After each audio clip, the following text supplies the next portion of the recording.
Maraming salamat po sa pagtangkilik ng ating video. Hinihikayat ko po kayong mag-like and subscribe para ma-update kayo sa susunod na nakabanata. Tara at umpisahan na natin. Bago nila makita ang dami ng pera sa kanyang bank account, alam nila na hindi siya isang ordinaryong tao, at tulad ng nahulaan nila, siya ay talagang sobrang yaman. Wala pa silang katibayan hanggang ngayon. Nakita nila si Gerald na inililipat ang pera kay Harper, ngunit hindi pa nila masabi kung magkano ang natirang pera sa kanyang account dahil maraming numero. Girls, ano ang gusto niyong dalawa? Gusto niyo ba ng wine? Nag-order ako nito para lamang sa mga babae, at huwag mag-alala, pwede ko kayong ihatid mamaya girls. Tumingin si Jacob kina Alice at Jaiseline. Naniniwala siya na alam nila na siya ay mayaman. Gayunpaman, agad na tinanggihan nina Alice at Jaiseline ang kanyang alok. Okay lang.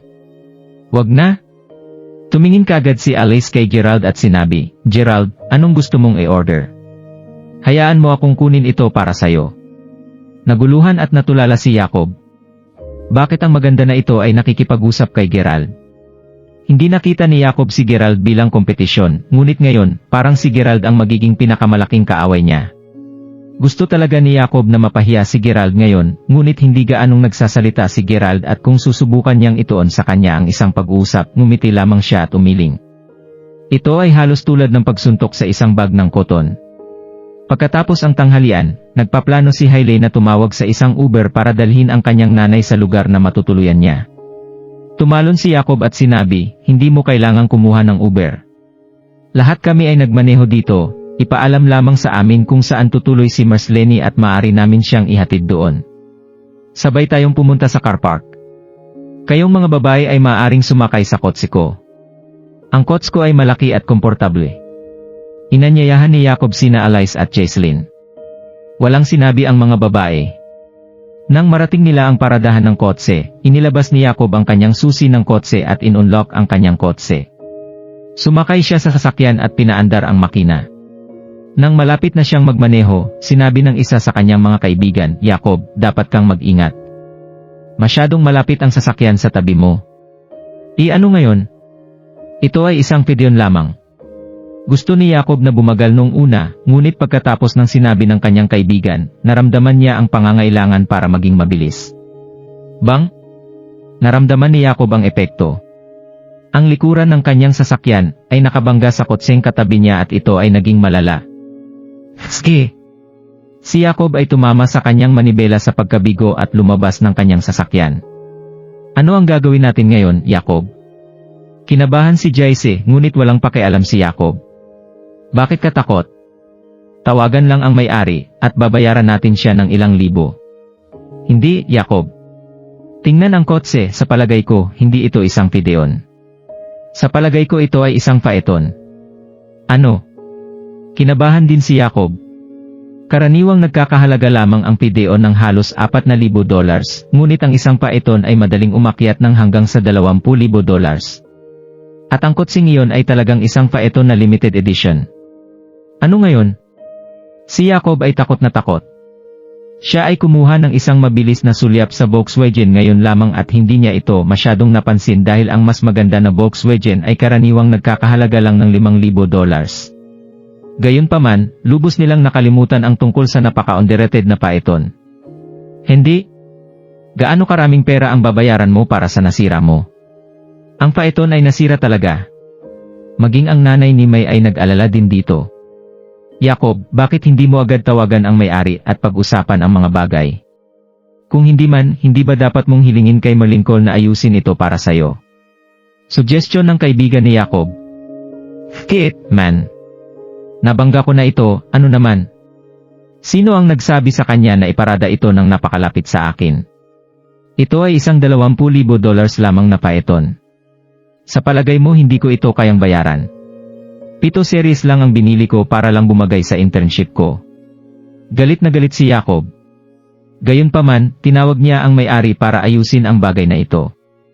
Maya-maya, isang lalaking nakasuot ng salamin ang lumabas kasama ang isang babae. Para silang mag-asawa. Binangga mo ang kotse ko. Sabi ng lalaki. Sa puso niya, iniisip ni Jacob na ang taong ito ay hindi mukhang mabangis. Sa katunayan, mukhang hindi pa niya nakita ang maraming bagay sa mundo at parang gumaan ang pakiramdam ni Jacob. Naniniwala siya na ang taong ito ay nagmula sa isang maliit na village at naging swerte siya, dahil dito ay bibili siya ng isang magarbong kotse upang magpakita lamang. Kung ang taong may-ari nito ay middle-aged na, siguro magiging magalang si Jacob, ngunit hindi. Bulag ka ba o ano? Hindi mo ba nakita ang sasakyan ko doon? Bakit mo pinark ang sasakyan mo sa sasakyan ko? Sabihin mo sa akin, paano natin ito maayos? Inikot ni Jacob ang kanyang manggas at naglakad papunta sa lalaki, habang si Jace, at isa pang kaibigan ay lumapit din sa kanya. Ang babae sa tabi niya ay kaagad na nagsalita, malinaw na kayo ang bumangga sa sasakyan namin. Kailangan mo itong ayusin. Tama yan. Kailangan mong ayusin ang sasakyan ko. Sabi ng lalaki. Anong pinaparating mo? Nakaharang ang sasakyan mo ang kots ko, kaya bakit ko dapat ayusin ang kots mo? Sinipa ni Jacob ang lalaki sa kanyang tiyan at itinuro mismo sa kanyang ilong. Hindi mo ba alam kung sino ako? Bigyan mo ako ng address mo, bata. Banta sa kanila ni Jacob. Agad na hinawakan ng lalaki ang kanyang tiyan at hindi na umimik. Wow! Jacob, ang astig mo. Humanga ang ina ni May. Normal lang yan. Ang pamilya ni Jacob ay mayaman at makapangyarihan. Mayabang na sinabi ni Jace. Sinipa ulit ni Jacob ang lalaki. Ngayon umalis ka dito. Huwag mo akong hayaan na makita ka ulit, o bubugbugin kita hanggang sa mamatay ka. Tinulungan siya ng kasintahan ng lalaki na bumalik sa hotel. Napakahanga, Jacob. Namangha ang kaibigan niya. Hinayaan ko siya dahil lamang sa mas mahalang kotse niya kaysa sa atin, kung hindi man, ipapabayad ko siya para sa kots ko. Naging masaya si Jacob. Handa na siyang ipadala muna sa hotel si Alice at ang iba pa at pagkatapos ay dinala ang kanyang kotse sa service center. Doon lang, isang grupo ng mga lalay ang biglang dumating at pinalibutan si Jacob. Ang nakatayo sa harap ay ang lalaking may salamin sa mata at nagtanong. Sino ang bumugbog sa'yo, Four Eyes? Siya yun. Itinuro ni Four Eyes si Jacob. Si Jacob ay hindi karaniwang natatakot sa mga taong tulad nito, ngunit nayakot siya nang tingnan niya nang malapitan ang lalaki sa harap. Napalunok si Jacob habang nagtanong, hindi ka ba si Timothy Shen? Nagkita na tayo dati. Timothy Shen. Natigilan ang lahat ng naroon nang marinig ang pangalan. Si Timothy Shen ay anak ni Weiner Shen, at nagmamay-ari sila ng maraming bilang ng entertainment facilities sa Mayberry. Si Weiner Shen ay tinuring na pinakamalaking mob ng Mayberry. Ang Weiner Group ay tiyak na mas mabangis kumpara sa Ray Group dahil ang Ray Group ay mayroong sariling considerations, ngunit walang ganito ang Weiner Group. Bubugbugin ka nila hanggat hindi sila masaya sayo. Wala talaga silang pakialam kung sino ka. Tungkol sa pangalan ni Timothy, narinig ng lahat ang tungkol sa kanya. Nag-aral siya sa Mayberry University at sobrang bagsik niya. May isang tao na nakipag-away sa kanya noon at nagdala siya ng isang grupo ng mga tao sa bahay ng taong iyon at ginulo siya. Si Jacob ay hindi may hahambing kay Timothy, at siya ay natakot. Anong problema mo? Binunggo mo ang kots ni Four Eyes at binugbog mo pa siya. Wala ka na talaga sa king mind mo, bro. Huwag mong isipin na makakalayo ka ng ganun lang. Ipaliwanag mo ang iyong sarili o hindi ka makakaalis ngayon. Ngumisi si Timothy. Nanginginig si Jacob. Agad niyang sinampal ang sarili at ipinaliwanag, isang misunderstanding lang, Timothy. Ang lahat ay maling pagkakaintindihan lamang. Hindi pagkakaunawaan. Okay, dahil ito ang isa sa mga hotel ng aking uncle, sundan mo ako sa isa sa mga kwarto at maaari naming ayusin ang hindi pagkakaunawaan na ito doon. Matapos magsalita ni Timothy, dalawang matapang na lalaki ang lumapit kay Jacob at hinawakan siya sa balikat. Four Eyes, may iba pa bang dadalhin? Tanong ni Timothy. Hindi, siya lang. Pagkatapos ay umalis si Timothy kasama si Jacob, na takot sa kanyang buhay. Ang Timothy na ito ay hindi isang mabuting tao. Sino siya? Takot na nagtanong ang nanay ni May. Malamang hindi siya mabuting tao. Mas mabangis pa ang kanyang tataw. 2 taon na ang nakakalipas, pinilit pa ni Timothy ang isang artista na makipagdate sa kanya. Malinaw na alam ni Jace kung anong uri ng tao si Timothy. Dapat ba tayong tumawag sa pulis, Jace? Nag-alala ang kaibigan ni Jacob. Baliw ka ba? Wala tayong magagawa tungkol dito ngayon. Sigurado akong ang tatay ni Jacob ay malalaman ito nang wala sa oras. Nagsindi ng sigarilyo si Jace. Napanood ni Gerald ang buong eksena, at naisip niya na talagang karapat-dapat ito kay Jacob. Wala namang pakialam si Gerald na mag-abala pa sa pagsagip sa kanya man lang pagkatapos ng nangyari. Sa gayon, sinabi niya, Marcians, Lenny, dahil ito ay isang bagay na hindi kami makakatulong, uhatid na lang muna namin kayong lahat sa hotel. Osage. Sumang-ayon ang mga nanay ni May at Hailey. Umalis silang lahat papunta sa hotel. Walang masyadong mga plano sa grupo ng Harper para sa hapon maliban sa pagbisita sa Yorknot Mountain. Samantala, nilibot ni Jace ang nanay ni May sa paligid ni Mayberry.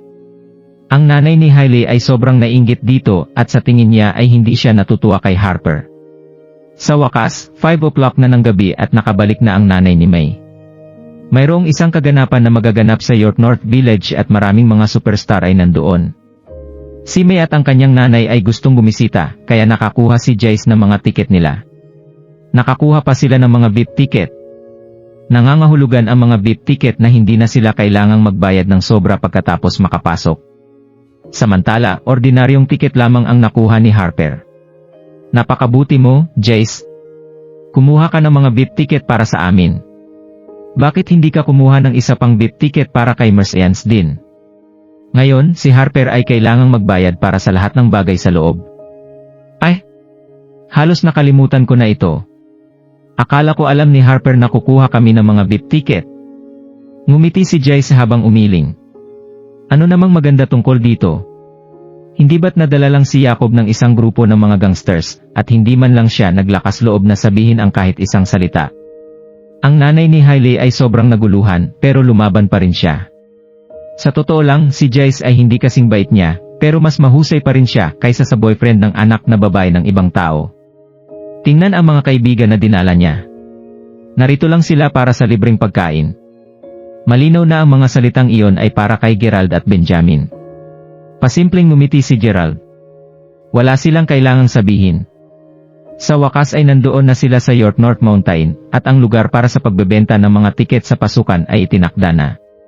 Jace, akala ko ba may mga kaibigan kang naghihintay dito? Sigurado ka bang darating sila? Tanong ni May. Siyempre. Kaklas ko siya noong high school. Ang mga tiket na ito ay ibinigay sa akin. Para siyang pangalawang may-ari ng lugar na ito. Tingnan mo, nandoon siya. Tsuro ni Jace. Tumingin si Gerald sa direksyon at laking gulat niya. Sino ang taong iyon? Ang taong iyon ay si Hayward. Natatakot pa rin siya na baka makasalubing niya si Hayward papunta dito. Kung nandoon si Hayward, dapat nandoon din sina Lillian at Sharon. Hindi talaga gugustuhin ni Gerald na makita ang alinman sa kanila, ngunit nakita niya si Hayward at nakakagulat na si Hayward at Jace ay mga kamag-aral sa high school. Hoy, Jace! Naghihintay ako. Mayabang na bati sa kanila ni Hayward. Malakas ang loob niya dahil kung tutuusin, siya ang host ng buong kaganapan sa ngayon. Medyo maraming tao sa labas. Ipapakilala ko sa iyo ang girlfriend kong si May, at iyon ang nanay ni May, si Lenny. Ang mga nandoon ay mga kaibigan ni May. Magkasama kaming lahat. Sabi ni Jace. Kasama ni Hayward ang ilang iba pang mga lalaki at babae na kasama rin sina Sharon at Lillian. Ipinakilala din ni Hayward ang kanyang mga kaibigan kay Jace. Ito si Hayward, at ang kanyang pamilya ay nagmamay-ari ng 3 bahay dito. Nainggit na sinabi ni Jace. Matapos ang pagpapakilala, nabigla si May at ang kanyang nanay. Alam nila na ang York North Mountain ay isang malaking sentro ng libangan. Pinaplano pa nilang palawakin ang lugar ng turista at magtayo ng maraming mga pag-aari dito. Ang lugar na ito ay magiging isang tanyag na lugar sa hinaharap at si Hayward na ito ay nagmamay-ari ng 3 properties dito. Ito ay sapat na para mapanatili siyang masaya ang kanyang buong buhay. Labis na humanga si May. Medyo exaggerated na iyon. Kung tutuusin, si Mark Crawford ang nagpasya na mag-invest sa lupaing ito. Siya ang bida sa kwentong ito. Magalang na sinabi ni Hayward. Mark Crawford? Sino itong Mark Crawford? Narinig ko na ipinagbili niya ang buong kumpanya, at ngayon, nagtatayo siya ng isang bagong entertainment places. Sabi ni May.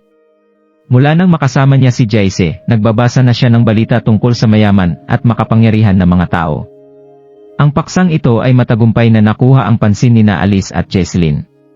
Pareho nilang nakita ang balita dati, at maraming uri ng haka-haka sa internet. Sino itong Mark Crawford, May? Talaga bang napakahusay niya? Natuwa ang nanay ni May. Aba, dati magling siya. Pero ang kanyang kumpanya ay nawala na, kaya hindi na siya masyadong magaling. Sabi ni May. Medyo nanahimik si Hayward dito. Huwag makinig sa mga tsismis sa online. Isipin lamang ang tungkol sa pera ng taong ito, si Mark Crawford na investor. Binili niya ang buong bundok halagang $6 million at maglalagay siya ng mas maraming pera sa susunod. Nagulat ang lahat nang marinig ito. Kaya, kapag pinag-usapan ng mga tao ang tsismis tungkol kay Mark Crawford online, ang magagawa lang natin ang umiling. Humalukip-kip si Lillian at ngumiti. Napakagaling. Nagulat si May. Nagulat si Alice na tumingin siya kay Gerald at medyo hindi siya naging komportable. Nagpapasalamat si Alice na hindi pa nagagalit sa kanya si Gerald, kung hindi man, hindi siya makakuha ng kahit isang pagkakataon sa kanya. Wow, Jace! Hindi ko akalain na may kilala mo ang tulad ni Hayward. Marami kang koneksyon. Ngumiti ang nanay ni May. Okay lang. Sumakay tayo sa sightseeing car sa ngayon. Ilan tayo ang nandito?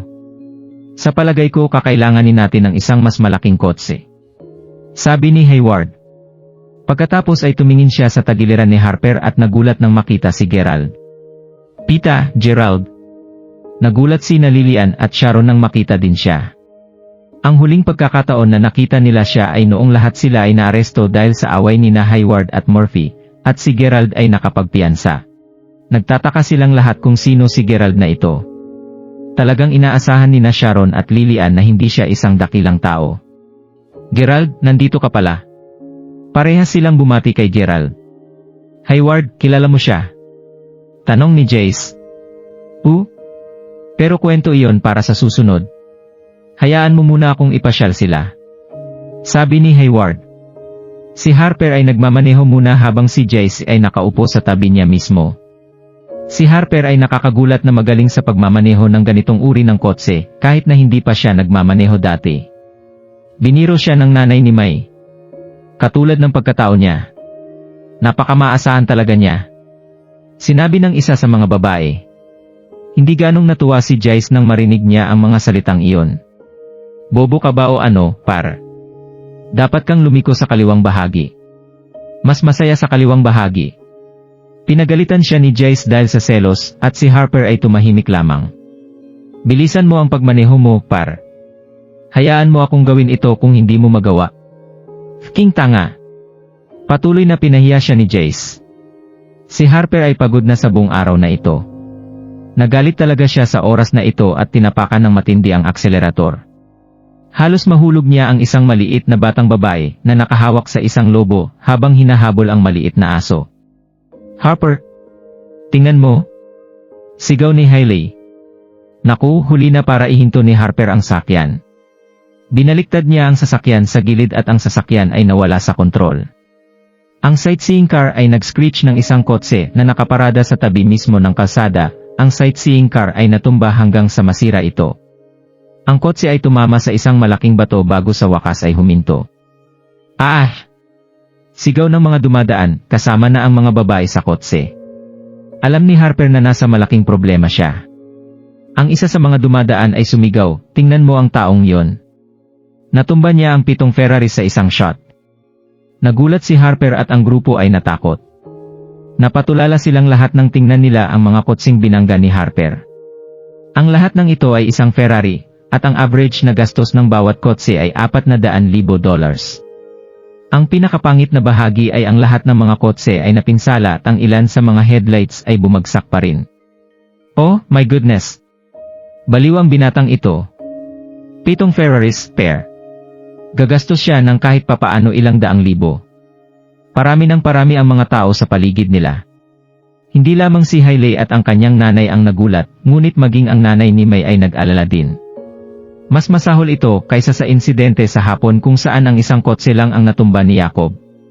Si Harper naman ay nakabundol ng 7 sasakyan. Tumabi ka. Tumabi ka.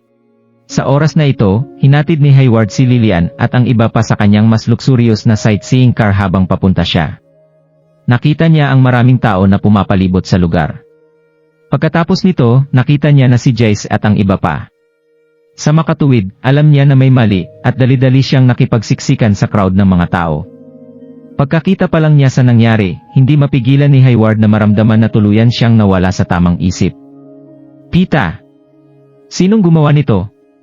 Maputla ang mukha ni Hayward habang tinanong niya ang mga ito sa kanila. Hayward? Siya yon. Siya ang nagmamaneho ng kotse. Dali-daling tinuro ni Jace Harper. Sa oras na ito, matapos mabawi ang kanilang pandama, si May at ang iba pa ay tumayo din agad sa panig ni Jace. Tama yan. Sino ang hindi matatakot na makisali at mapilit na ibahagi ang responsibilidad? Kung turuson, ang mga pinsala na ito ay nagkakahalaga ng daan-daang libong dolyar. Para naman kay Harper, totoo na napunta siya sa isang malaking gulo dahil sa galit. Gayunpaman, si Jace ang nakipaglaban sa kanya. Wala siyang magagawa ngayon maliban sa magdala sa mga kahihinatnan ng kanyang mga aksyon. Kung sa bagay, siya ang bumangga sa mga kotseng iyon. Oh? Ikaw! Ikaw! Nakakumbinsi na ako ngayon. Paano na ang anak kong babae ay maaring magkaroon ng isang boyfriend na tulad mo? Ang nanay ni Hailey ay nakadama ng sobrang pagdurusa at kaagad na umiyak siya ng sobra. Magaan ang pananalita ni Lillian sa oras na ito, huwag mag-alala tungkol dito ngayon. Mayroon ka bang mga kontak o koneksyon? Dapat kang makipag-ugnay sa isang tao ngayon. Siguro ay dapat kang tumawag sa isang tao mula sa hometown mo na dumating dito sa lalong madaling panahon. Ang nanay ni May ay nagsalita, paano siya maaring magkaroon ng anumang mga kontak o koneksyon. Kung si Jace ang naging sanhi ng gulo, maaring maibsan at malutas niya ang problema. Kung tutuusin, si Jace ay may malawak na network ng mga kontak at ito ang kanyang kaibigan, teritoryo ito ni Hayward. Sa palagay ko hindi malulutas ni Harper ang problemang ito. Bukod dito, hindi rin pamilyar sa kanya si Hayward. Kaya, hindi maaring masaktan ni Hayward ang mga may-ari ng mga marangyang kotse dahil lang sa kanya. Hindi man masabi ni Harper ang anumang bagay para sagutin yon. Ang nanay ni May ay isang matandang tao, at siya ay napakamalihim. Ang pangungusap na ito lamang ang natural na nagtulak sa pagkakasala kina Jace at Hayward. Malinaw na sinabi niya sa kanila na huwag isuksok ang kanilang mga ilong sa bagay na ito para hindi nila galitin ang ibang tao nang hindi kinakailangan. Sa oras na ito, isa pang babae ang nagtanong, Hoy! Wala ka bang kaibigan sa Mayberry City? Namula ang mukha ni Harper habang sinabi niya, Oo naman. Kaibigan ko sina Gerald at Benjamin. Walang imik na tinanong ng isa sa mga kasama ni May, ay. Hindi namin pinag-uusapan ang mga uri ng mga kaibigan. Sinasabi namin kung mayroon kang mayaman o maimpluwensyang kaibigan. Nakasimangot si Hayward habang nagsasalita sa oras na ito. O sige, huwag mo nang pag-usapan ito. Hindi mahalaga kung mayroon siyang mga kaibigan o wala. Kung tutuusin, ang bata na ito ay gumawa ng malaking pagkakamali oras na ito. Ha? Anong malaking pagkakamali? Nagulat na tanong ng lahat. Huminga ng malalim si Hayward at tinanong, alam mo ba kanino ang mga sasakyan na ito? Sino? Sumagot si Hayward, medyo natakot, ito ang mga kotse ng 7 mayamang tagapagmana, tulad nina Aiden, Yul, Zaid, at iba pa. Hayward, ang ibig mong sabihin ay Aiden mula sa pamilyang Baker, Yul mula sa pamilya Holden, Zaid mula sa pamilyang Xavier sa Harbor City, at iba pa. Hindi ba't sobrang coincidence lamang iyon? Sinundan ni Sharon si Hayward sa paligid at nakita ang maraming tao sa mga araw na ito. Sa makatuwid, hindi niya maiwasang magtanong ng may pagtataka. Napapikit si Hayward habang tumango at sinabing, oh, sila yun. Ano ang dapat nating gawin? Nagpanik din si Benjamin sa oras na ito. Ang mga batang master na ito ay mas malakas pa kumpara sa Timothy na iyon. Ang nanay ni May ay iminulat ang kanyang mga mata sa gulat at sinabi, Harper, sa palagay ko dapat kang magmadali at lumuhod sa harap ng mga kotseng ito. Siguro ang mga batang master ay magiging mabait sa'yo sa ganoong paraan. Hindi mo pwedeng saktan ang mga ito. Kung sa bagay, ang mga kabataang ito ay hindi kasing simple ng taong nasaktan si Jacob ngayon lang. Nagpatuloy ang nanay ni May, bukod dito, Harper, dahil ikaw ang nagmamaneho at bumangga sa kotse, dapat mo na lang aminin ng mag-isa mamaya. Huwag banggitin ang katotohanan na lahat kami ay nakaupo rin sa sightseeing car ng kasama mo. Hindi natin kayang galitin sila. Sa oras na ito, tingnan mo. Nandito na sila Aiden, Yuel, at ang iba pa. Patuloy siyang tinatawag ng babaeng yon bilang young lady. Mukha silang nagmamadali at nais nilang manatili doon. Ngunit may isang bagay na ipinagtataka ng matanda. Sinabi ng babaeng iyon na wala silang pera sa oras na iyon at kakailanganin nilang maghintay hanggang sa hapon kinabukasan bago sila mapadalhan ng pera. Kaya sinabihan nila ang matanda na huwag mag-alala tungkol sa pera. Ngunit matagal nang nagpapatakbo ang matanda ng hotel. Maituturing na siyang isang bihasa sa laro ng buhay. Bakit siya papayag na lang sa gusto nila? Napagtanto na nabigo silang kumbinsihin ang matanda, naglabas ng isang pendant na jade ang magandang babae na hawak ang sanggol at iniabot ito sa matanda. Sa kasamaang palad, ang matandang lalaki ay isang antique enthusiast. Sa sandaling nakita niya ang jade pendant, alam niya agad na ito ay isang mamahaling bagay. May pangalan siyang nakita, Sarah, na malinaw na nakaukit sa jade pendant. Dahan-dahan niyang napagtanto na maaring may mga espesyal na pinagmulan. Sa makatuwid, hindi siya naglakas loob na saktan ang mga ito. Pumayag siyang payagan silang manatili doon. Sinabi ni Barry na inilarawan ng matanda ang insidente sa isang malinaw na paraan kahapon. Sa gabing iyon, nakipag-ugnay pa siya sa ilan sa kanyang mga kaibigan pagkatapos niyang hawakan ang pendant ng jade. Hindi niya balak ibalik ito sa duo. Ngunit pinaalalahanan siya ng kanyang mga kaibigan na mas makakabuti kung hindi siya gumawa ng ganoong bagay laban sa may-ari ng napakahalaga at magandang pendant na jade. Pagkatapos lamang marinig iyon ay nagpa siya ang matanda na kalimutan na iyon. Pagkatapos nito, naghintay siya hanggang 2:00 ng hapon kinabukasan. Tulad ng inaasahan, dumating ang isang binata. Nagdala siya ng maraming pera para kay Sarah. Kasabay din ito na nakuha ni Sarah ang kanyang pendant. Pagkatapos, magkasabay na umalis ang dalawang babae sa kanyang hotel. Hindi napunta sa matandang lalaki na pagkatapos ng 7 araw, ang babaeng iyon ay babalik sa kanyang hotel. Sa oras lamang na ito, hindi dumating ang kagandahang may hawak ng sanggol. Ang dumating ay ang babaeng nakatayo sa tabi ng kagandahan. Nagulat ang matandang iyon nang makita siya. 7 araw na ang nakakalipas, ang babae na iyon ay may kaunting rosas pa sa muka. Ngunit ngayon, siya ay sobrang payat at ang kanyang muka ay maputla. Para siyang multo. Sinabi niya na nandyan lang siya upang manatili para sa gabi. Nagtanong din siya tungkol sa isang lugar na tinawag na Howard County mula sa matandang iyon. Tiyak na alam ng matandang iyon kung nasaan iyon. Kung tutuusin, ang bahay ng kanyang manugang ay nandoon sa Howard County. Tumango siya ng bahagya. Ang babaeng iyon ay nagbigay ng maraming pera sa matanda. Halika sa susunod na umaga, ipinadala siya ng matandang lalaki sa Howard County mismo. Habang papunta doon, tinanong siya nito tungkol sa ginagawa. Inaangkin niya na pupunta siya roon upang makasilong kasama ang isang kamag-anak. Pagkatapos ay pinapunta siya ng matandang iyon sa bahay ng kanyang kamag-anak. At iyon ang dahilan kung bakit binayaran siya ng babaeng iyon humigit kumulang $5,000 upang magpasalamat sa kanya. $15,000 ay hindi maliit na halaga. Marahil naalala ng mabuti ng matandang iyon ang pangyayari dahil dito. Naalala niya ang bawat solong detalye ng pangyayaring iyon. Tungkol sa pendant ng jade na ipinakita sa kanya ni Barry, nakumpirma niya na ito ay ang jade pendant na binigyan ng kagandahang iyon 2 dekada na ang nakalilipas. Paano niya makakalimutan yon?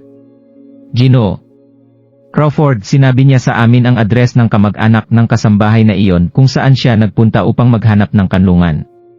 Nagpadala ako ng ilang mga tao upang siyasatin ito kagabi. Ngunit ang pamilyang iyon ay lumayo, at ang kanilang bahay ay matagal nang nawasak. Ngunit huwag mag-alala, maaari kong magarantiya na makakahanap kami kung nasaan ang pamilyang iyon sa isang araw. Sabi ni Barry. Bahagyang tumango si Gerald. Gino. Zartir, iiwan ko ito sa iyo pagkatapos. Sa totoo lang, nagsampalataya si Gerald kay Barry na makayanan niya ng maayos ang pagsisiyasat na ito. Naramdaman ni Gerald na ngayon ay isang hakbang na siya palapit sa paghanap kung nasaan si Sarah. Sa wakas, mahanap niya kung nasaan ang biological ina ni Queta. Ngunit kailangan din niyang malaman ang tungkol sa pangyayaring iyon. Anong uri ng relasyon ang mayroon si Sarah sa kanyang ama? Gino.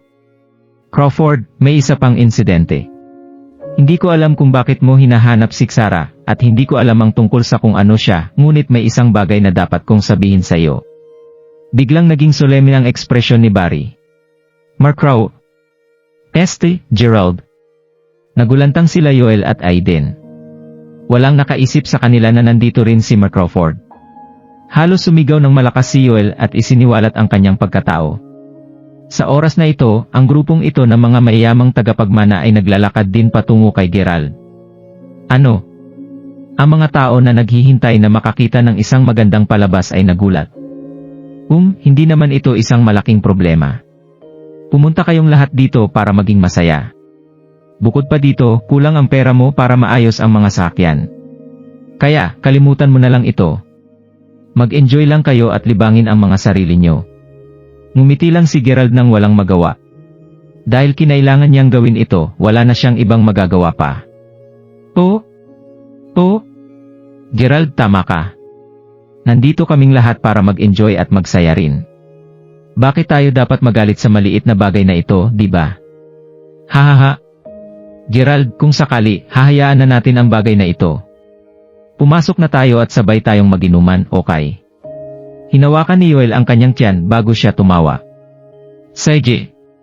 Pupunta ako at hanapin kita para samahan kang uminom mamaya. Tinapik din ni Gerald ang balikat ni Aiden at ng iba pang mga lalaki na may ngiti sa labi. Bye, Gerald. Bye, Gerald. Ang ibang mga mayaman tagapamana ay hindi na nangahas na biruin si Gerald at simpleng yumuko sila para magpaalam. Nagulat ang mga tao na nakatayo sa gilid. Ski! Anong nangyayari? Maraming tao ang nagulat rin at hindi nila namalayan na umalis na si Yoel at ang iba pang mayamang mana. Lalo pa ito para kay May, Jace, nanay ni May, at iba pa. Sa katunayan, walang pumansin kay Gerald mula sa simula pa lang. Akala nila siya ay isang mahirap lang na sumama sa biyahe na ito para kumain at uminom ng libre. Gayunpaman, hindi talaga nila inaasahan na pamilyar siya at may connection siya sa napakaraming mayamang tagapagmana. Ilang salita lamang ang dapat niyang sabihin, at ang mga mayamang tagapagmana ay umalis na kaagad. Bukod pa dito, ang mga taong iyon ay tila takot sa kanya. Gulat pa rin si May at ang iba pa. Sa oras na ito, maging ang nanay ni Hailey ay nakatingin kay Gerald na may paghanga sa kanyang muka. Siya ay hindi namamalayan ding nakatayo malapit kay Gerald sa oras na ito. Tila ba sinusubukan niyang sabihin sa iba pa na ang binatang ito ang mabuting kaibigan ng boyfriend ng kanyang anak na babae. Hindi siya si May o ang mabuting kaibigan ng sinuman. Mas nagulat sina Sharon at Lillian sa oras na ito. Parang ang kanilang mga haka-haka ay naging totoo. Biglang namutla ang dalawang dalaga. Tila ang lahat ng nangyari sa huling pagkakataon ay hindi lang aksidente. Totoo na si Gerald ay talagang pambihira. Bukod pa dito, parang mas mataas pa siya kumpara kay Hayward. Ang mga mayamang tagapagmana ay hindi man lamang nag-abala para hayaan lang si Hayward, ngunit lahat sila ay magalang at masunurin kay Gerald. Bukod dito, ang mga babae na ito ay napakamatulungin at maselan. Kitang-kita nila na ang ilan sa mayamang tagapamana ay yumuko pa kay Gerald nang nagpaalam sa kanya. Demon. Ang kapaligiran ay naging napaka-awkward sa oras na ito. Awkward nang umiti si Gerald bago niya sinabi, okay. Mabuti na ang lahat ngayon. Ipagpatuloy natin ang paglalaro. Matapos niyang magsalita, nagpatuloy sa paglalakad si Gerald kasama si Harper at ang iba pa. Ski! Sino ang binatang ito? Hindi ko alam, pero mukhang mahusay siya. Napakaraming mayayaman na tagapagmana ang nagbibigay ng respeto sa kanya. Sa palagay ko, siya ay isang napakalakas at maimpluwensyang tao. Isang grupo ng mga tao ang nagsimulang pag-usapan ang bagay na ito sa kanilang sarili. Ang isa sa mabuting kaibigan ni May ay biglang lumapit at nahihiyang tinanong si Gerald sa oras na ito, Gerald, ikaw gusto mo bang uminom ng milk tea? Pupunta ako at bibilin ito para sayo. Salamat, pero hindi ako nauuhaw. Sagot ni Gerald. Tumingin si Lillian sa dalaga bago niya iniabot ang kanyang tasa ng hindi nagalaw na milk tea kay Gerald. Sino ka ba sa tingin mo? Naisip mo bang umiinom si Gerald ng anumang milk tea na binibili ng kahit sinong babae para sa kanya? Gerald, tingnan mo ikaw. Medyo tuyo ang labi mo. Paanong hindi ka nauuhaw? Masyado kang kareles at hindi mo alam kung paano mo mahalin ang sarili mo. Nagmamadaling nagpatuloy si Lillian. Sa ibabaw, sinusubsob niya ang batang babae, ngunit sa totoo lang, nagpapakitang gilas lang siya sa harap ni Gerald. Naramdaman ni Lilian na kailangan niyang makipag-ayos dahil nagkaroon siya ng hindi pagkakaunawaan kay Gerald bago mangyari ito. Hindi alam ni Gerald ang sasabihin niya. Sa kabutihang palad sa sandaling ito, biglang tumunog ang kanyang cellphone. Ito ay isang tawag mula kay Zack. Pasensya na? Magpatuloy kayo sa paglalaro nyo. Kailangan kong sagutin ang isang tawag. Pupunta ako at hanapin ko kayo mamaya. Nakahanap ng palusot si Gerald para lumayo at pumunta sa tabi ng lakeside. Mark Crawford, kailangan ko ng instructions mo. Gumawa na ako ng paunang investment plan para sa investment sa hometown mo, sa Serene County, na pinag-usapan niyo ni Mar Harrison. Mayroong isang plano na mag-invest ng $6 na bilyong at may isa pang plano para sa $8 bilyong. Ang plano sa investment para sa $8 bilyong ay magdadala din ng isang bahagi ng ekonomiya ng bayan at makakasama nito ng mas malawak na lugar.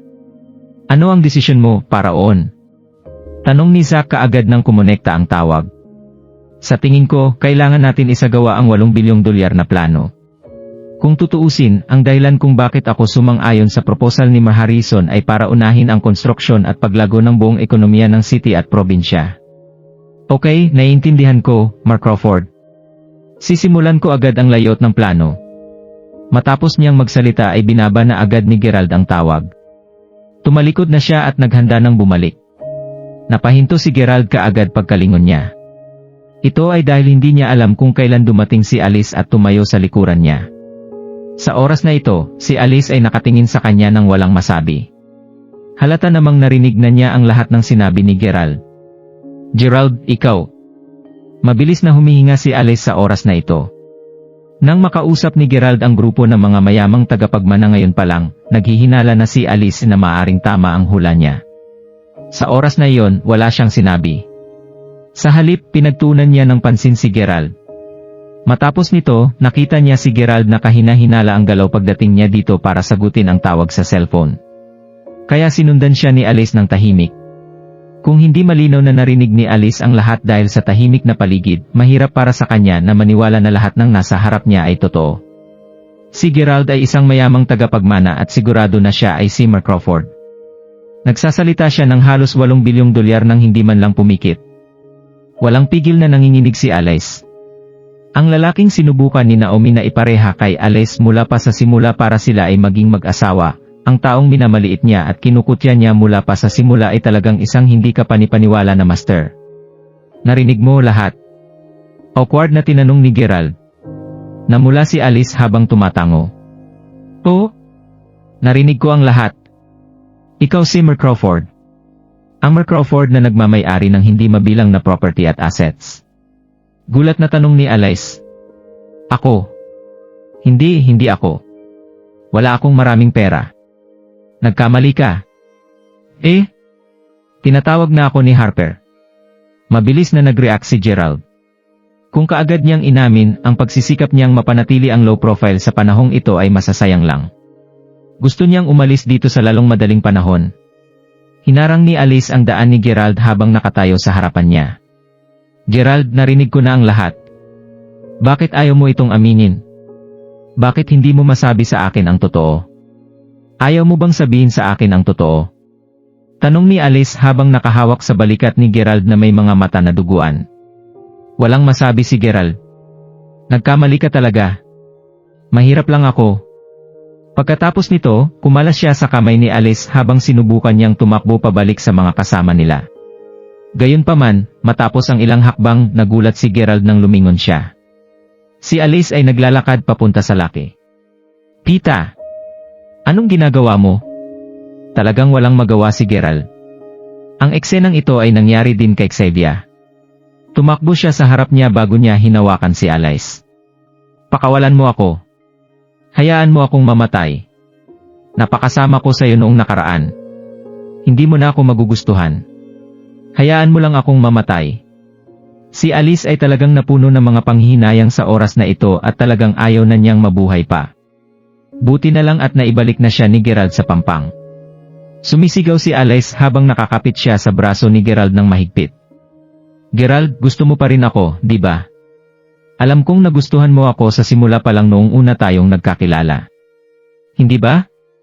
Katotohanan lamang ang masasabi ni Gerald sa kanya. Kahit na minaliit mo ako noong simula pa lang, noong panahon na yon ay nasaktan ako ni Xavier at sinira niya ang puso ko. Nung nakita ko kung gaano ka kaganda, talagang nagustuhan kita. Naramdaman ko na kahit gaano mo ako maliitin at saktan, sobrang saya ko pa rin at nasasabik na makita ka. Pero ang mga damdaming iyon ay matagal nang nawala. Ang nag-iisa lang sa puso ko ngayon ay si Mila. Kailangan ko talagang magpasalamat sa iyo. Sa oras na iyon, matagal na niyang gusto talaga si Alice at inamin ito ni Gerald.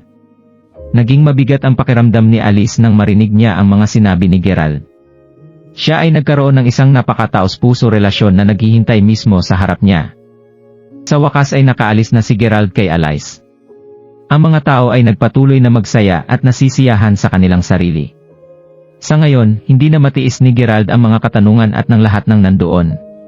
Sa makatuwid, maaari lamang siyang magkaroon ng isang dahilan para i-excuse ang kanyang sarili ng maaga.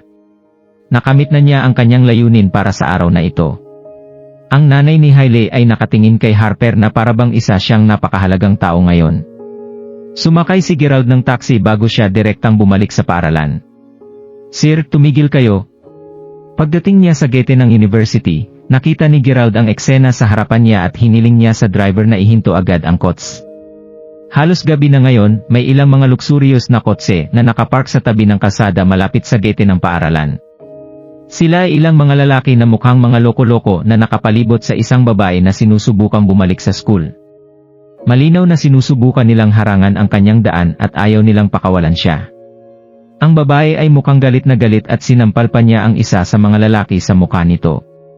Mas lalo silang nagalit at naging marahas sa oras na ito, mukhang gusto talaga nila siyang patulan ngayon. Tiningnan din ng driver ang sitwasyon doon at hindi niya mapigilang umiling na habang pilit siyang nakangiti. Sa panahon ngayon, ang ilan sa mga mayamang tagapamana ay umaasa lamang sa yaman at kapangyarihan ng kanilang pamilya na gawin ang gusto nila. Lahat sila ay mga walang takot sa batas na mga bata. Binata, kung alam mo kung ano ang mabuti para sa iyong sarili, dapat mo lang iwasan ang bagay na ito. Mayroong ilang mga tao na hindi natin kayang galitin. Inabot ni Gerald ang $15 sa driver ng taxi. Matapos sabihin sa driver ng taxi na hindi niya kailangan ng pagbabago, itinulak niya ang pinto ng kotse bago siya lumabas.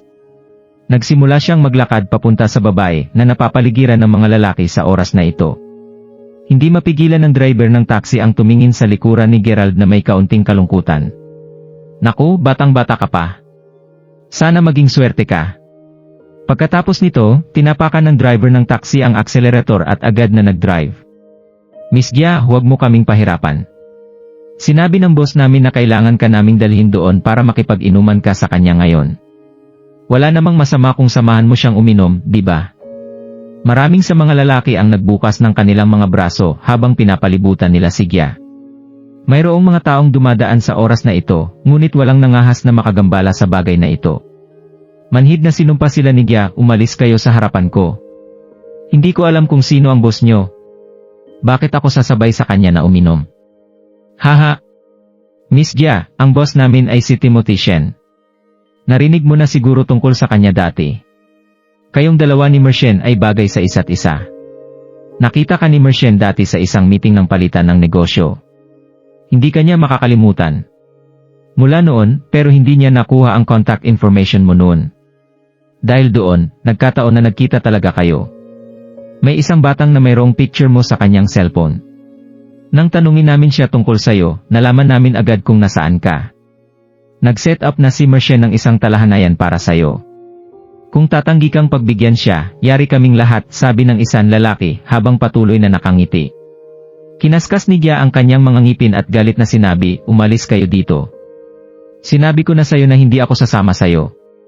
Kung magpapatuloy kang kumilos ng ganito, tatawag ako ng pulis. Ehem.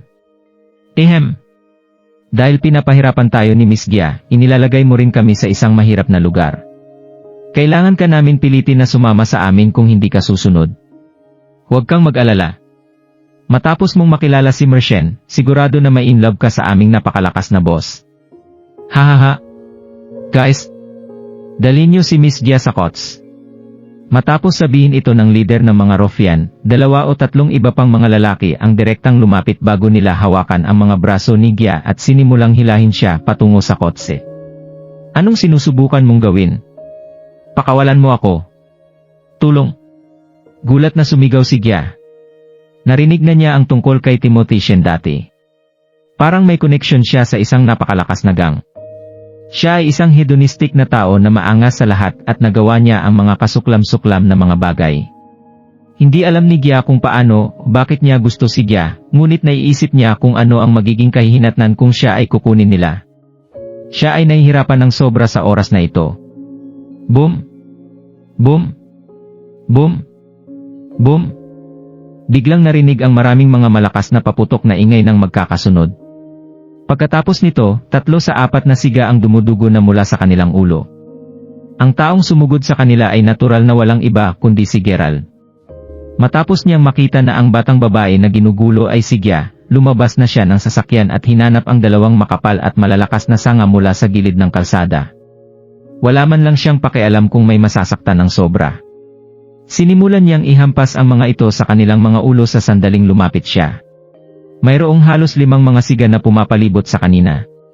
Sa isang iglap lang sinaktan ni Gerald ang 4 sa kanila. Sige! Sino ka? Nagpanik ang leader ng grupo at nagtaka siya. Papatayin kita. Walang sinabi si Gerald, sumugod lang siya para saktan lalaki. Para bang sanay na ang siga sa pakikipaglaban. Kinuha niya ang isang brick mula sa gilid ng kalsada habang nakikipaglaban siya kay Gerald. Sa huli, hindi niya matalo si Gerald na galit at tumakas lamang siya sa kahihiyan. Gerald, okay ka lang. Si Gia ay kinilabutan sa oras na ito. Okay lang ako. Sagot ni Gerald habang pinupunasan ang dugo mula sa sulok ng kanyang bibig. Biglang sumabog si Gia sa sobrang kaba. Dumudugo ang ulo mo. Si Gerald ay dumudugo ng bahagya mula sa kanyang ulo dahil nahuli siya ngayon at ang kabilang partido ay palihim na umatake sa kanya. Maliit lang itong sugat. Bakit sila pumunta dito para pagtripan ka? Pinahid ni Gerald ang dugo sa mukha niya. Ngayon ang unang pagkakataon na siya ay nakipaglaban ng ganito. Sa kabutihang palad, mayroon pa siyang kaunting lakas sa kanya. Bukod pa dito, si Gerald ay simpleng nakikipaglaban ng hindi nag-aalala tungkol sa kahit anuman. Hindi ko alam. Babalik lang ako ngayon sa eskwelahan. Tinawag muna nila ako para asarin ako, at pagkatapos, pumunta sila sa school para harangan ang daan ko. Sinusubukan nila akong pilitin na pumunta at maghapunan kasama si Timothy Shen, pero hindi ko talaga siya kilala. Hindi ko alam kung sino ang nagbigay sa kanya ng contact information ko. Nang tignan ni Gia si Gerald na lumaban dahil para sa kanya, hindi niya maiwasang maging emosyonal at namula ang mga mata niya. Siguro ang gong si Jacob na yon ang nagbigay ng number ni Gia. Sabi ni Gerald sa kanyang sarili. Siyempre alam ni Gerald ang tungkol sa naging sanhi ng problemang ito ngayon. Si Jacob ay kinuha ni Timothy kaninang hapon. Hindi alam ni Gerald kung paano tinuruan ng leksyon ni Timothy si Jacob, gayunpaman, alam ni Gerald na dahil nakatingin si Timothy kay Gia, dapat may kinalaman ito kay Jacob. Kahit na iniiwasan ni Gerald si Gia, itinuring pa rin niya itong kaibigan. Ito ay lalo na matapos malaman ang tungkol sa ginawa ni Gia para sa kanya, pero tumanggi siya dito ng maraming beses. Si Gerald ay palaging nakaramdam ng kaunting pagkakasala kay Gia. Ito ang dahilan kung bakit hindi nag-atubiling ipagtanggol siya ni Gerald at ipaglaban siya nang husto nang makita niyang nasa gulo si Gia ngayon. Nang makita ni Gerald na okay na si Gia, gusto niyang bumalik sa kanyang tulugan para linisin ang sarili niyang sugat. Gayunpaman, tumanggi si Gia na pakawalan siya at pinilit na pumunta sa infirmary kasama niya. Sa daan, hinawakan ng mahigpit ni Gia ang kamay ni Gerald. Hindi niya alam kung ano ang iniisip ni Gia. Sobra siyang nag-alala at kinakabahan kay Gerald kanina, ngunit bago pa masabi ni Gerald ang anumang bagay, biglang binitiwan ni Gia ang kamay ni Gerald. Sinabi rin sa kanya ni Gia na pumunta ng mag-isa. Napaatras si Gerald. Anong problema? Sumagot si Gia, okay lang. Iniisip ko lang kung bakit ako nag-aalala tungkol sa iyo, at kung bakit mabait pa rin ako sa iyo ngayon. Kung sa bagay, parang hindi mo ako tinatrato bilang kaibigan noon. Si Gia ay biglang nagalit at napuno ng mga hinaing at sinabi niya, alam mo, maraming beses ng personal kong inihanda ang pagkain para sa iyo sa bahay at dinala ko ito sa library. Gusto kong sabay tayong kumain sa cafeteria. Gusto ko rin sanang mag-aral na magkasama. Pero mukhang iniiwasan mo ako. Kahit na noong nagkasakit ang nanay ko, wala kang kahit isang salita ng pag-aalala. Doon ko lang napagtanto na sobrang mali ako na isiping mahalaga ako sa'yo. Akala ko, itatraro mo ako bilang isang mabuting kaibigan, at iniisip ko pa naman na. Kalimutan mo na ito. Iniisip ko lang ito. Hindi mo ako dapat niligtas ngayon. Sobra akong nalungkot dahil sa'yo, pero ngayon, kailangan kong magpasalamat ulit sa'yo. Anong kailangan mo sa akin? Tanong ni Gia habang tinatapak ang mga paa sa pagkabigo. Sumagot si Gerald, ayoko lang masaktan ka. Talagang itinuturing kita bilang kaibigan. Si Gia ay isang napakabihirang uri ng babae. Hindi siya materialistic, napakabait at maganda din siya. Bukod pa dito, palagi siyang tinatrato ng maayos si Gerald. Kaya syempre, itinuring siya ni Gerald bilang isang kaibigan. Okay, may itatanong ako sa'yo. Sabi ni Gia habang papalapit siya kay Gerald nang tinititigan siya ng mabuti. Ano yon? Sabihin mo sa akin. Bakit mo ako iniiwasan noong isang araw? Sabihin mo sa akin ang totoo. Posible bang may girlfriend ka na? Biglang natanong ni Gia. Gayunpaman, alam ni Gia na si Gerald ay nagmula sa isang mahirap na pamilya. Katulad ng sinabi ni Tammy. Sobrang boring ng lalaking ito, kaya paano siya nagkaroon ng girlfriend? Oh? May girlfriend ako. Sagot ni Gerald habang tumatango. Tila na hindi ito naintindihan ni Gia. Kahit na si Gerald ay hindi sapat na mapagmataas para isipin na ang isang tulad ni Gia ay magkakagusto sa kanya, siya ay talagang iniiwasan ni Gerald para sa kanyang girlfriend. Hindi mapigilan ni Gia na masaktan sa ilang kadahilanan. Ano? Nagsisinungaling ka ba sa akin? Hindi ako nagsisinungaling sa'yo. May girlfriend talaga ako. Ang kanyang pangalan ay si Mila at siya ay mula sa Broadcasting and Hosting Department. Kami ay naging kopi ng higit sa 2 buwan na ngayon. Pumunta siya sa Hong Kong television station para mag-aral 2 araw na ang nakalipas. Sagot ni Gerald habang nakangiti. Oh? Kaya pala? Iyon ang dahilan kung bakit mo ako iniiwasan. May girlfriend ka pala talaga. Okay. Ipinapakita nito na talagang gusto mo ang girlfriend mo. Sagot ni Gia. Mahal ko siya at nagmamalasakit din siya sa akin. Oh? Dapat kang pumunta sa infirmary ng mag-isa. Hindi na kita sasamahan. Kung hindi tayo maintindihan ng girlfriend mo kung makikita niya tayong magkasama. Bukod pa dito, sasabihin ko rin sa tatay mo ang tungkol sa kung paano mo hinampas ang ilang mga tao para sa akin. Hihilingin ko sa kanya na tumulong din sa pag-areglo ng usaping ito. Bye! Kinawayan ni Gia ang kamay niya bago siya tumalikod at umalis. Hindi alam ni Gerald kung bakit biglang may pagbabago sa ugali ni Gia mula simula hanggang katapusan. Gayunpaman, hindi ito mahalaga sa kanya. Dahil halos nasa infirmary na rin siya, nagpasya si Gerald na pumasok at ibalot ang kanyang sugat. Matapos mabihisan ang kanyang mga sugat, tinawagan niya sila Drake at Tyson at hiniling sa kanila na harapin ang tinaguriang pamilyang Shen. Si Gerald ay naging mas matalino pagkatapos matuto mula sa kanyang mga nakaraang pagkakamali. Ngayon, basta may nakasakit sa kanya, gaano man kaliit ang mga bagay, ginusto ni Gerald na gumawa ng initiative para harapin agad ang bagay. Sa ganitong paraan, ilalayo niya ang kanyang sarili sa maraming problema. Matapos mabalutan ang kanyang sugat, naghanda si Gerald na bumalik sa kanyang dormitoryo para humiga at matulog. Gerald. Sa oras na ito, may nagtulak ng pintuan ng infirmary. Si Gia iyon, at pumasok siya na may bitbit na isang bag ng prutas. Para sa'yo. Galit na sinabi ni Gia.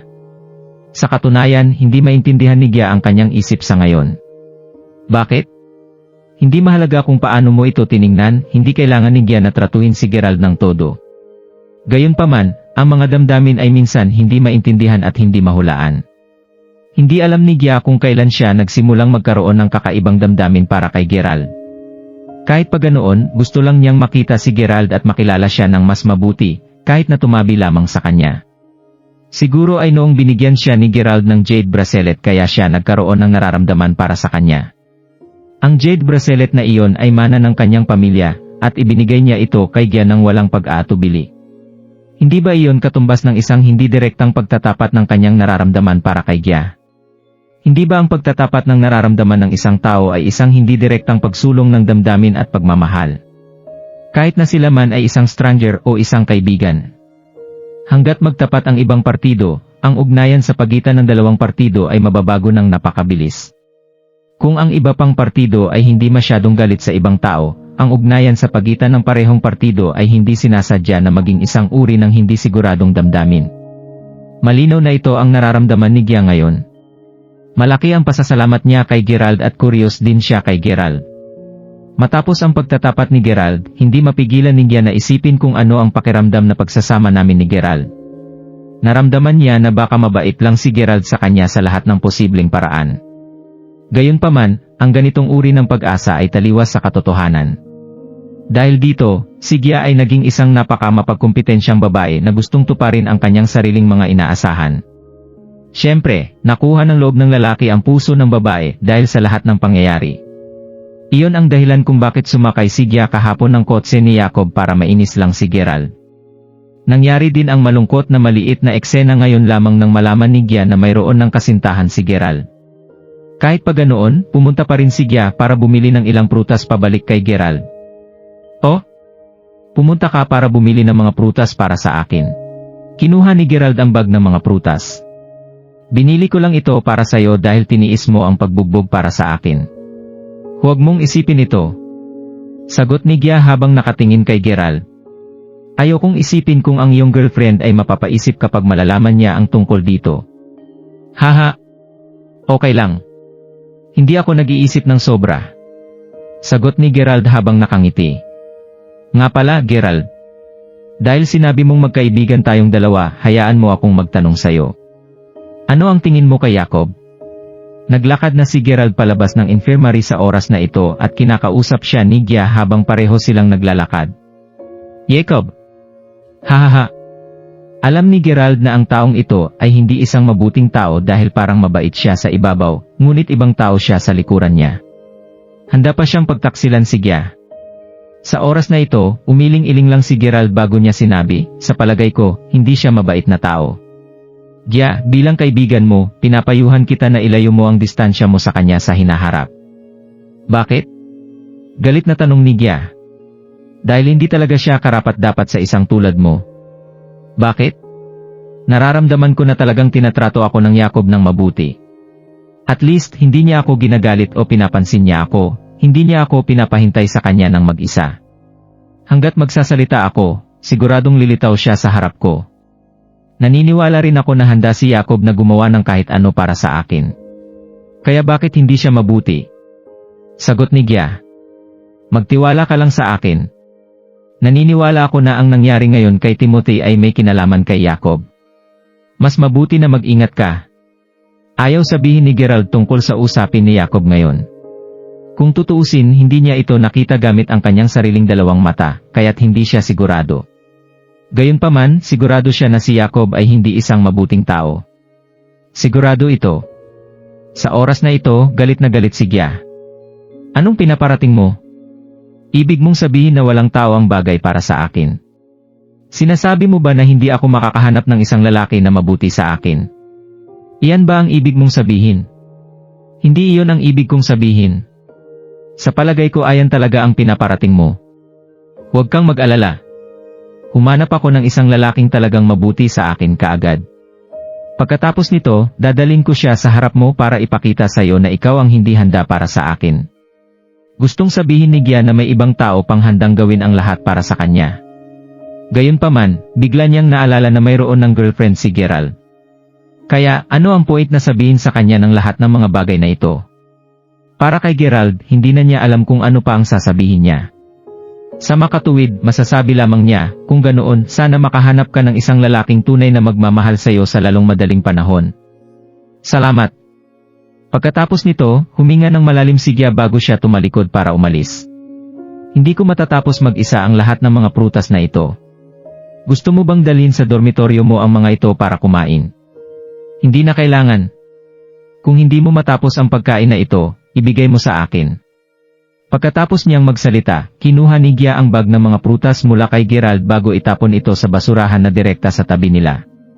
At saka, bilang isang kaibigan, inaasahan ko rin na hindi mo ibibigay ang iyong pagpapahalaga, mahalagang pag-aari sa ibang mga babae ng kaswal lang sa susunos. Baka magkamali ang tingin ng ibang babae para sa'yo. Siyempre, hindi kita maintindihan, pero ang ibang mga babae na makakasalubong mo sa hinaharap ay maaring hindi maiwasan na baka mali ang pagkakaintindi niya sa'yo. Pagkasabi niya nito, umalis na agad si Gia. Sa wakas ay naintindihan na ni Gerald ang lahat. Ang sinasabi pala ni Gia ang tungkol sa jade bracelet. Sa gayon, kung nalaman niya na mangyayari ito, hindi sana siya nagsisinungaling. Bumalik si Gerald sa kanyang dormitoryo at humiga sa kanyang kama para magpahinga. Magkakaroon sila ng exam bukas. Sino ang makapagsabi kung ano ang mangyayari sa hinaharap? Matutulog na sana si Gerald nang bigla siyang makatanggap ng ilang mga message sa WeChat mula sa kanyang cellphone. Natutulog ka ba? Gusto pa rin kitang makausap. Hindi ako makatulog. Pakiramdam ko ay medyo napagod ako ngayon. Hindi ko dapat itinapon ang mga prutas sa basurahan. Talagang nagalit ako noon. Gerald, nandyan ka ba? Dapat ba tayong kumain ng sabay bukas ng lunch pagkatapos ng exam namin? Sige. Hihintayin kita. Nagpadala ng napakaraming mga text message ni Gia kay Gerald. Nakita ni Gerald ang lahat ng kanyang message. Matapos isipin ito, sumagot siya, salamat, pero hindi ako pupunta. Kailangan kong magmadali pumunta sa bahay pagkatapos ng mga exam namin. Kahit na magulo ang schedule ng exams nila, nagawa pa rin ni Gerald na tapusin ang ilan sa mga exams niya bago pa dito. Dalawa pa ang topic na kailangan niyang kunin para sa tinaguriang final exam bukas ng umaga. Bilang karagdagan, ayaw niyang magkaroon ng masyadong maraming interaksyon kay Gia. Diretso siyang sumagot kay Gia bago niya pinatay ang kanyang cellphone para makapagpahinga siya ng mas maaga. Kinabukasan, natapos ni Gerald ang kanyang exams para sa lahat ng kanyang mga subjects. Pagkatapos nito, nag-impake na siya ng kanyang maleta at inilagay ang kanyang kumot sa isa pang bag na snakeskin. Una nang binalak ni Zack na magpadala ng isang espesyal na kotse para ihatid si Gerald sa Serene County. Kung tutuusin, ang proyekto sa Serene County ay nagsimula ng umunlad mula pa noong tumawag siya kay Gerald kahapon. Si Zack at Michael nananatiling abala at kailangan nilang ayusin ang mga bagay. Gayunpaman, ayaw ni Gerald na maging high profile masyado.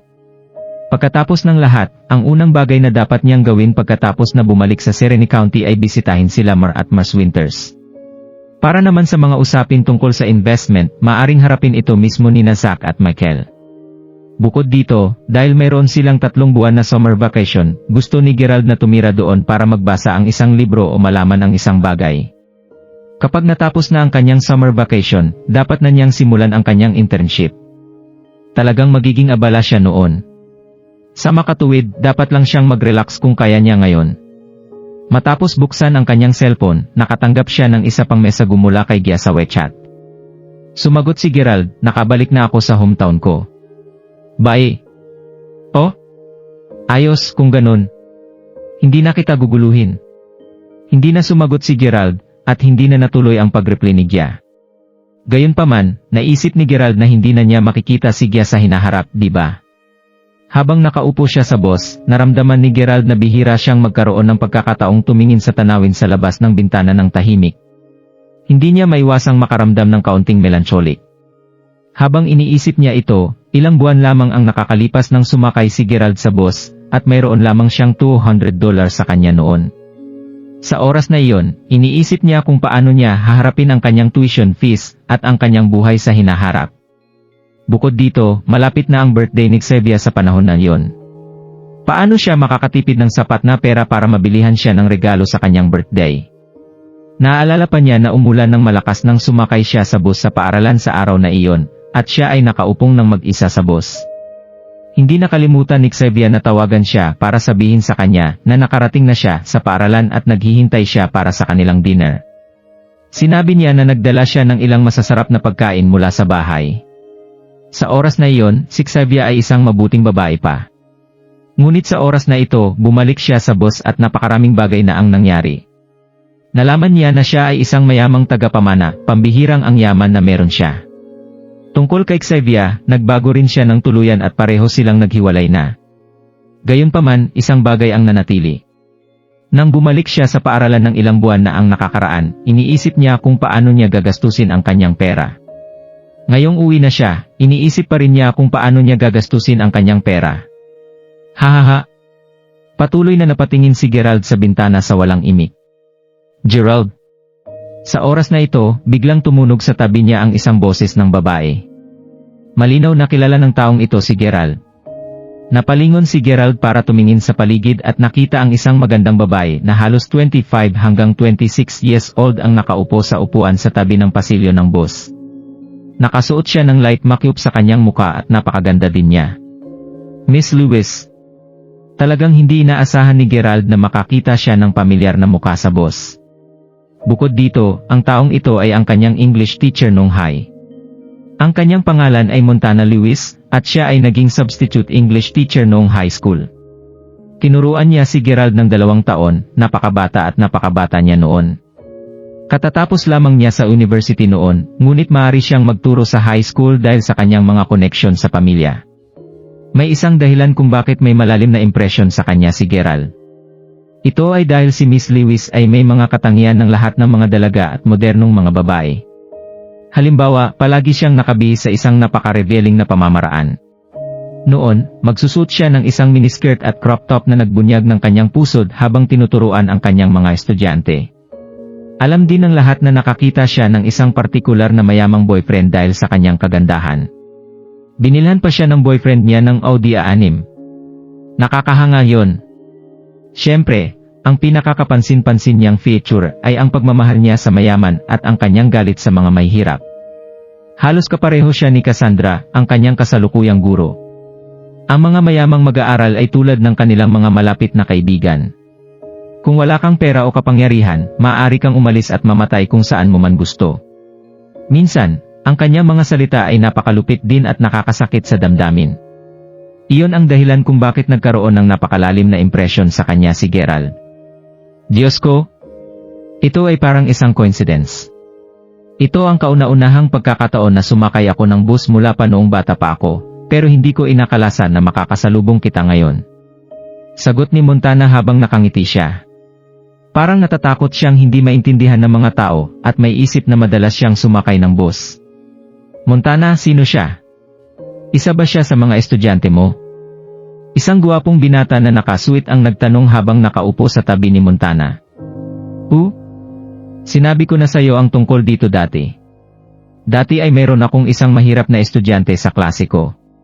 Palagi siyang nagdadala ng 2 steamed buns at isang bag ng atsara sa school araw-araw. Bukod pa dito, kakain lang siya ng isang pagkain sa isang araw. Naalala mo ba? Oo, naalala ko. Tama yan. Siya nga. Halos 3 taon ko na siyang hindi nakikita. Nakapasok siya sa isang napakahusay na university. Nag-aaral siya sa Mayberry University. Mayroong isang batang lalaki na nagngangalang James Lowry sa aming klase noon. Sa katunayan, lahat ng bagay tungkol sa batang iyon ay napakahusay. Sa kasamaang palad, hindi siya nakapasok sa isang mahusay na university. Dapat ay pinapasok siya sa Mayberry University, pero hindi. Sa halip, ang ilang mga tao na hindi dapat pumasok sa university ay pinapapasok. Seryoso nga? Sinabi ni Montana habang hindi natutuwa. Pero Gerald, hindi kita nakita sa loob ng 2 hanggang 3 taon. Mukhang parang ang ugali mo ay naging mabuti na ngayon. Wala ka ng inferiority complex na dating mayroon ka dati. Mukhang ang malaking city ay may nagawang mabuti sa'yo. Malumanay na sinabi ni Montana. Sumagot si Gerald, salamat, Miss Lewis. Mas maganda ka rin kumpara sa dati. Sa totoo lang, meron siyang napakasamang impresyon kay Montana. Gayunpaman, hindi ito mahalaga dahil anuman ito, siya pa rin ang kanyang guro kung tutuusin.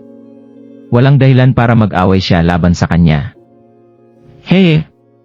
Natutunan mo na rin kung paano mag-sweet talk. Sa totoo lang, dapat kang maging mahinahon at matapat. Huwag subukan sabihin ang mga bagay na ito tulad ng ginagawa ng ibang tao. Bukod pa dito, kahit napurihin mo ako, parang hindi ito isang papuri kapag nagmumula ito sa bibig mo. Diretsong ininsulto siya ni Montana.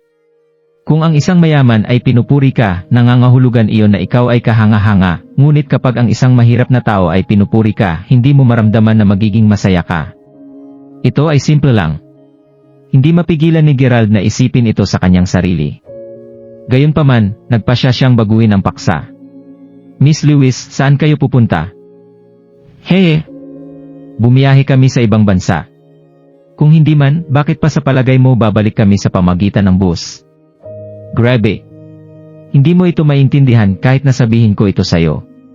Sagot ni Montana habang mahinahon na hawak ang braso ng lalaki na nakasuit. Simpleng tumango si Gerald. Nang makita niyang hindi na nakatingin sa kanya si Montana, tumigil na rin siya sa pagsasalita. Pagkatapos nito, inikot niya ang ulo niya bago siya nagpatuloy sa pagtingin sa bintana. Ilang sandali lang ay dumating ang bus sa Seren County. Sumunod na lumabas ng bus ang mga pasahero. Dinala din ni Gerald ang kanyang sariling bagahe bago siya naghanda na pumara ng taxi para makauwi. Si Montana at ang kasintahan ay nag-share ng parehong bagahe, at tila parang wala sa isa sa kanila ang gustong magdala ng maleta. Aba, hindi ba nandito si Gerald? Pwede nating hilingin sa kanya na dalhin ang mga bagahe natin sa exit ng istasyon. Bakit mahuli ang iyong driver sa oras na ito? Hindi mo siya dapat hayaan na gawin yan. Tila ba parang naramdaman nila na mapapahiya sila kung dadalhin nila ito. Nang makita ni Montana si Gerald, dali-dali siyang kumaway sa kanya. Gerald, halika dito at tulungan mo kaming buhatin ang bagahe na ito. Hindi ko ito mayangat. Hindi hinintay ni Montana na magsalita si Gerald at pasimpleng itinulak nito ang kanyang bagahe sa harapan niya. Hindi mo ito kayang buhatin. Kung hindi mo ito mayangat, maghihintay ka lang na mamatay. Hindi mapigilan ni Gerald na sumpain si Montana sa kanyang puso. Gayunpaman, habang iniisip niya ito, wala namang mawawala sa kanya kahit natulungan niya ang kanyang guro na bitbit ang kanyang bagahe. Sa makatuwid, dinala niya ang kanyang sariling bagahe sa isang kamay habang dinadala niya ang iba pang mga bagahe ng 2 tao sa kanyang kabilang kamay. Pagkatapos nito, lumakad siya sa likuran nila habang papalabas sila ng istasyon. Mahal, sa palagay mo makakakuha ang iyong pamilya ng investment para sa financing ng Sereni County ngayon? Kung makukuha mo ito, yayaman ka talaga. Hahaha. Sa oras na iyon, ang Seren County ay magiging isang city din sa hinaharap. Tuwang-tuwa ako. Bumagsak si Montana habang nakahawak sa braso ng boyfriend niya gamit ang isang kamay. May pagmamalaki na sumagot ang boyfriend, haha. Hindi yon magiging issue. Ang kumpanya ng tatay ko ay tinuturing na may pinakamataas na potensyal sa buong Seren County. Bakit maraming sasakyan ang nakaparada sa labas ng istasyon? Ito ang lahat ng mga private cars sa county. Mukhang nandito ang lahat ng mga leader na ito para sunduin ang isang tao, tama ba? Oo? Hindi ba Sir Herring Jenkins yon? Nandito rin siya. Kung nagustuhan mo ang mga ganitong video, huwag mong kalimutan mag-like and subscribe. Panoorin mo na rin ang mga naunang kabanata para lalong maubos ang oras mo.